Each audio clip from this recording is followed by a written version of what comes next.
xam naa dañuy def li nga xam ni moom la ñu am habitude di ko def mooy nuyoo jullit di wax asalaamu aleykum wa rahmatullah. ñu ngi nii ñu fi teew ñëpp kenn ku ne ci turam ak santam. sëñ Cheikh li nga ma laaj nag moom dinaa ci tontu waaye tontu bu gàtt lay doon parce que olof yi dañuy wax ni ku am ku la demal soo dee tee dem da ngaa neex ay tànk waaye moo am ku lay waxalit soo dee tee wax da ngaa bëgg a wax moo taxoon mu bëgg a jox suma rakk suma doom suma premier adjoint madame la maire Maymouna Ndiaye la deuxième adjointe kon man dama war a présenté wu rek reculer bàyyi leen ñoom ñu def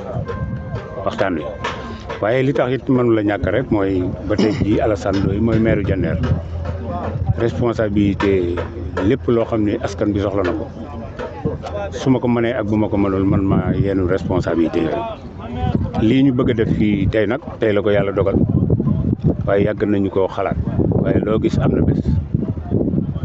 sollicitation yu bari na waaye dama leen wax ni leen am nañu yéene ji waaye ñu ngi xaar yàlla bés bi mu koy dogal moo tax suñu borom defe naa tey jii na koy door a dogal kon nag ñu ñaan yàlla ñu commencé ko ci bismillahi rahmaani rahim jeexal ko ci alhamdulilahi rabbil alamin yeneen i sànc topp si parce que bii la ñu teg pose première pierre bi mais am na yeneen yu si topp yoo xamante ni bii war nañu ko def waaye lii nag maam c'est la première fois ma def ko bi ma nekkee maire ak tey c'est la première fois may def lu mel nii wala boog ma pare di inaugurer waaye am na lu fi xewaa waaw mais comme man xam naa ni yàlla moo dàq yëgle waaye lii dafa bokk ci aada yi fi mu tollu sénégalais waaw kon moo waral rek ñu koy def. léegi am na ñu fi nekkoon dañ leen defal sommation interpellative pour ñu jóge tool. waaw fii ñu fi nekkoon defe naa démb réservoir naa leen suma tool parce que man ñaari bureau laa amee am naa bureau yu bari sax waaye yooyu dama ci bokk yi ma gën a fonk ndax mairie bi ak tool yi mais suñu borom moo ma defal nag Alassane Ndoye tey boo ko doon napp bu la nee nga seet juróomi bureau yoo xam benn bu ci nekk turu Alassane Ndoye moo sa nekk loolu nag ku yàlla dimbaliwul nga am bopp bu mag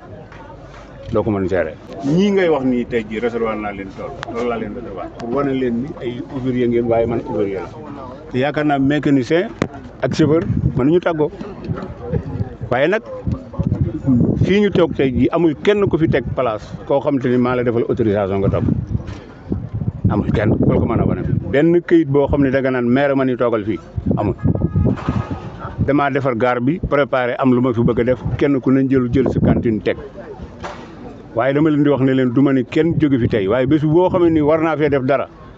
ku mu impacté rek dinaa la fa jëlee. Sénégal nag dafa tàmm boo ma jëlee fii di nga ma yóbbu fële waaye dafay fekk fañ la jëlee ñu yóbbu woon la fa waaye nag loolu du tee comme si njaboot gi la ñu bokk damay ut solution pour ñoom sëlu bañ a yor giir bañ a dem ak neen fii ngay gis ci gannaaw gaar bi site la boo xam ne ñoo taxoon man ma defar ko bon délimité naa ko ba pare xam naa nombre de places fa ne am na sommation bu ñu leen joxoon nag avant Tabaski mais man Alassane Ndoye maa jël samay responsabilité sa tool ya te waxtaanuma see conseil municipal bi parce que dëgg lañ ma wax ma nangu ko parce que fi mu ne nii kenn ku nekk loo yóbbu sa kër nga tal kooku boo ko bëggee nag ni ko jógal fi nga nekk mu booleeg di jëli bagaasam di te xamagoo ko ni ko fii nga moom da nga koy indi fitna moo tax ñun leen dañuy bàyyiwaat sommation bi dañ koy annulé bàyyi bañ julli ba pare ñu def ko délai boo xam dinañ mën a julli ji ba ñëw kenn ku ne ñi la fii nga war a toog su matee ñi si des xaar feneen su matul ñu jox leen ñoom ñëpp mais en tout cas fii may ko bëgg a def moom joxuma ko woon kenn moo tax bi ma leen fi bëggee jëlee it war la am coow ndax xaw naa faa coow ak ñoom nag parce que dama déggoon ñu commencé ñun bëgg ñoo marche bëgg ñoo def nangam ma ni leen Alassane kenn du ko woo ci xeex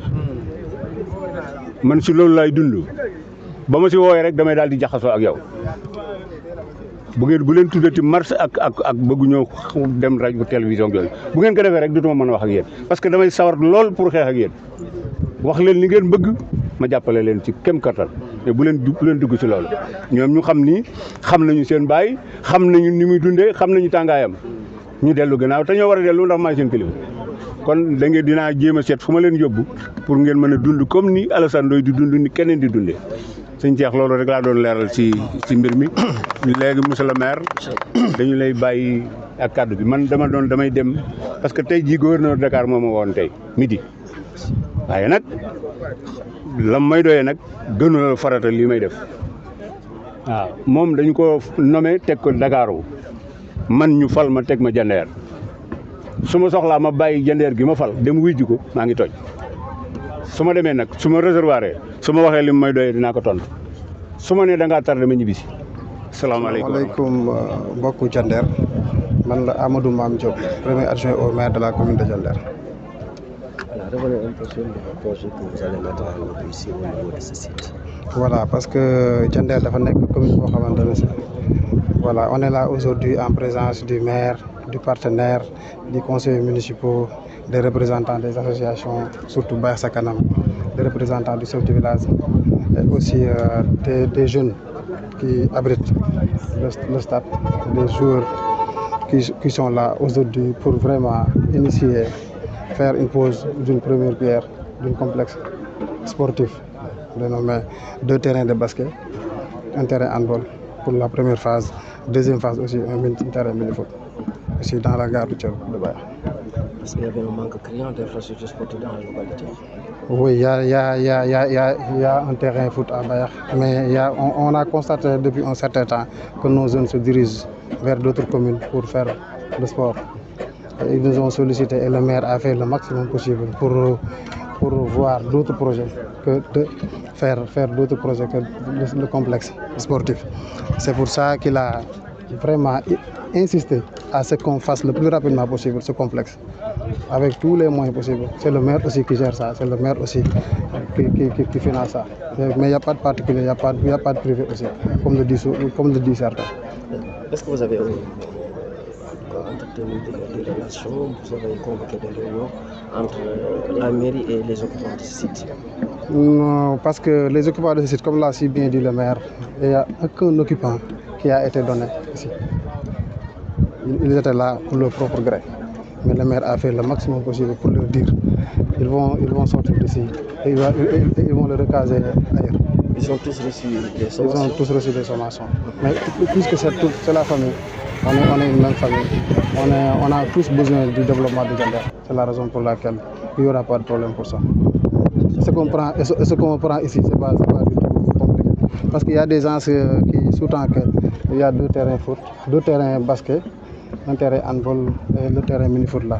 Mais le promoteur va expliquer la superficie qu'il va prendre. Vous verrez que vraiment c'est très complexe. Il y aura tout dedans. On avait fait ici, c'est la décision du maire. C'est le maire qui nous a convoqués, qui a présenté son projet, ce qu'il voulait faire. On a étudié, on a vu qu'on peut faire quelque chose de moderne, quelque chose de génial, je peux dire, mais avec l'appui de son premier adjoint, Amadou Mame Diop, on a réussi à faire un complexe comme ceci. C'est un complexe qui va réunir 3 ou 4 plateformes. Il y aura un terrain mini-foot, un terrain d'handball, un terrain de basket mini-basket et un terrain de basket pour les seniors. Donc le terrain de basket pour les seniors et le terrain de basket mini se regroupera toujours dans une même plateforme. Donc il y aura une superficie de 3000 et quelques mètres carrés pour celui et l'autre là c'est pour le second projet. Le projet est scindé en 2. Le premier c'est le terrain du basket, et handball et mini-basket et le buvette du moins. Et en plus le second on va le faire après. Inch'Allah, comme d'ici peu de temps il y aura l'hivernage, on est en train de nous battre pour le délai d'exécution, la durée 45 jours. 45 jours ouvrables. waaye contenu projet bi mën nañ ne am nañ ci luñ ci def mais tamit ci xalaatu maire bi ak son adjoint Amadou Mame ci lay jógee man biñ ma convoqué wax ma li ñu bëgg bi ma ñëwee xool xam ne mën nañ fi def tamit li ñu bëgg ba bu yokk ci leneen tamit bi ñu dikkee ba xool ko expliquer leen def suñuy étude et tout ça bi ñu leen ko présenté ñoom li ñu njëkk a laaj sax ndax xaj na fi mais comme ñun dañuy boole les deux à la fois mooy ñun li ñu am muy espace comme Sénégal li ñu am ak li nga xam ne moom la tubaab bi ñàkk mooy espace te lu ndaw ñu mën fa réaliser dara ñu boole ñaar yooyu yëpp di ci liggéey ci noonu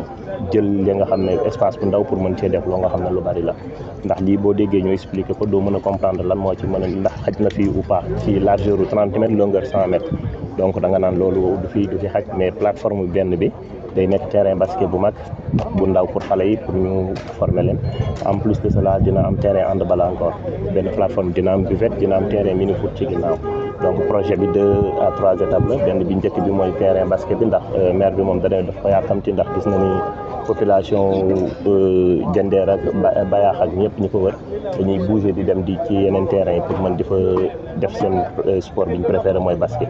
mu bëgg ko defal leen ko fii mu yem fii pour que lépp mën a des ci njabootam te bi ñu xoolee mu ne du yem ci loolu nañ ci boole ñiy def basket ñiy def handball encore ak ñi nga xamante ni nii dem nañ ba tollatuñ fenn te bëgg nañ di tàggat yaram mooy def terrain mini foot beeg yooyu mais juste pour rappel tamit que ni terrain bi c'est public mooy plateforme basket bi mooy première étape bi entre temps loolu lañ ndax financement wu mairie bi la. ñoo ko liggéey dinañ ko liggéey ci weer ak xaaj bu neexee yàlla ouvrable ci première étape bi bu ñu paree nag ñu doog a jàll ci